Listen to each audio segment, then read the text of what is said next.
केशव बोलता, हान सर, वहाँ स्टेशन के पास 5 लोग मौजूद थे, लेकिन जिसमें से अभी एक लड़की अश्विनी गायब है, और ये बिजनेसमैन की बेटी हन।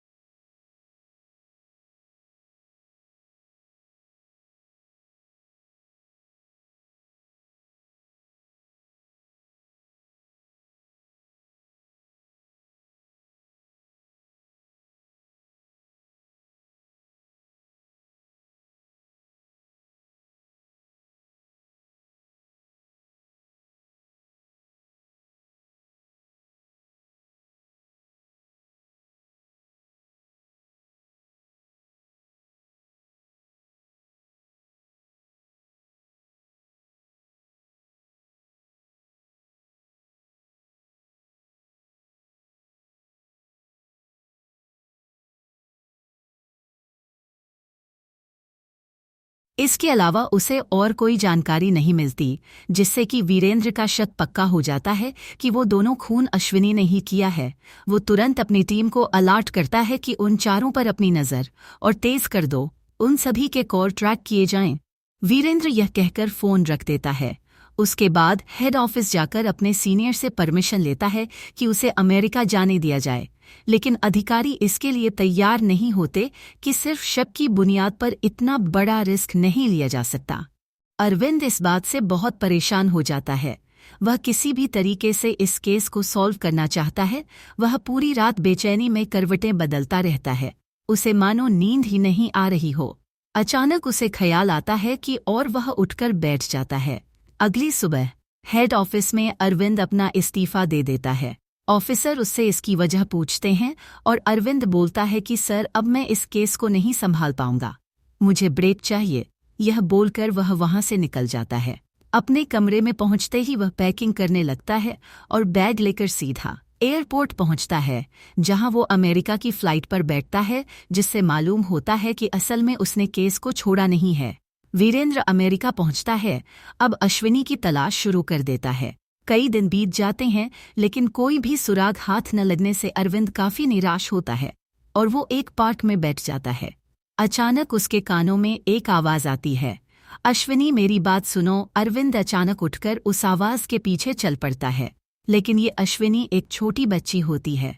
कई दिन बीत जाते हैं, अब वीरेंद्र वापस जाने की तैयारी करता हाय, अचानक उसे केशव की कॉल आती है। केशव बताता है कि तरुण और राघव की कॉल रिकॉर्डिंग से लगता है कि अश्विनी कहीं बाहर नहीं बल्कि भारत में ही मौजूद है और वो हमसे छुप रही है। ये सुन अरविंद अब भारत के लिए निकल पड़ता है।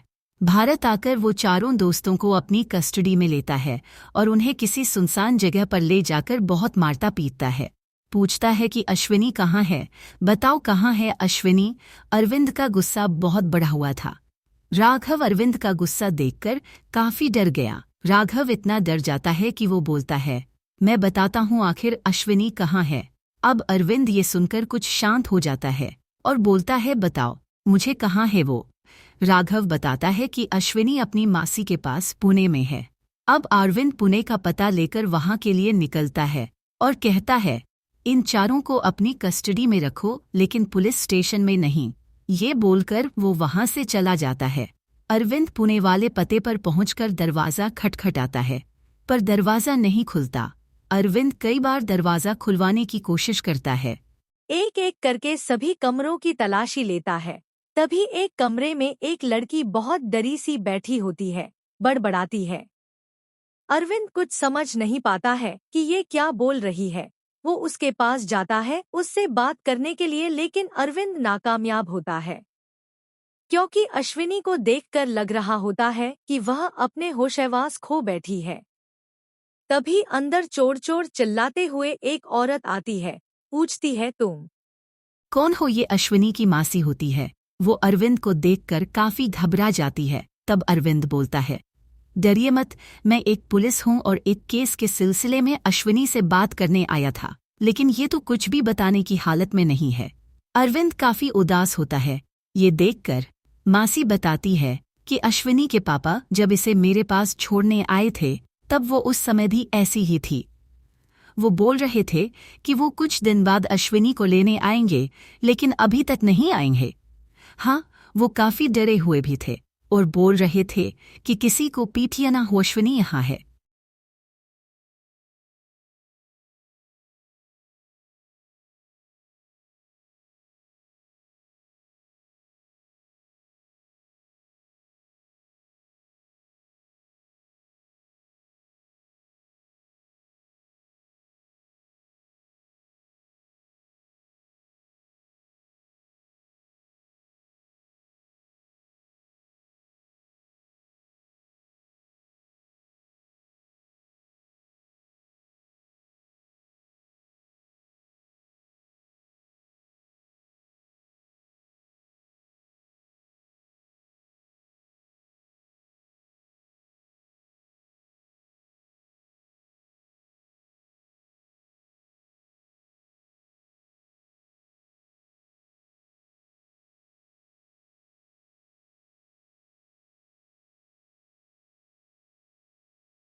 मी फौरन अपने फ्रेंड्स के पास गई और उन्हें गा चलने के लिए बोली और हम गा की तरफ आ गए। ये सन अरविंद बोलता हाय कि क्या उसने तुम्हें देख लिया था या नी। जवाब मी अश्विनी मना किरती हेच बोलती हाय मुझे नी मालूम। अच्छा टू फर तुम इतने दिनों से चुप क्यों रही थी। अश्विनी बोलती हाय कि उसके बाद दूसरा खून भी यूओसी स्टेशन पर होता हाय जिससे कि मुझे लगता हाय कि वो खून भी उसी ने ही किया होगा और कहीं वो मुझ तक ना पैच जे आईली मी चुप रही थी। अच्छा ये बैटो तुम्हारे पापा को किसने मारा होगा, किसी पर शक हाय। अश्विनी नी पापा को कौन मर सकता हाय, भला वो टू बहुत एक थे। अरविंद बोलता हाय कि क्या तुम इस कातिल का स्केच बनवा सकी हो। अश्विनी बोलती हाय हाँ बिल्कुल। एबशताज तैयार होने के बाद कातिल को हर जगह ढूंढा जाता हाय और वो एक जोपड़पति से मिल भी जाता हाय। वीरेंद्र का गुस्सा इतना बड़ा होता हाय कि वो कातिल को देखते हाय यूज बहुत मरता हाय। काफी मर खाने के बाद कातिल अपना गुना मान लेता हाय। वो बोलता हाय कि ये सब उसने सिर्फ उसके पैसे छीनने के लिए किया था। वो जब नी डर रही थी टू मैनी यूज गसमी मर कर सारे पैसे ल लाई। वीरेंद्र अच्छा टू दूसरा खून को किया ट्यून यूज भी पैसों के लाए हाय मारा होगा।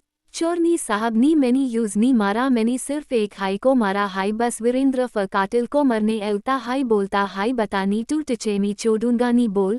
लेकिन वो चोर अपनी बैटो पर डीटीए रहता है लेकिन वो कहीं ना कहीं ये बीटीए जाता हाई कि वो कातिल को जनता हो।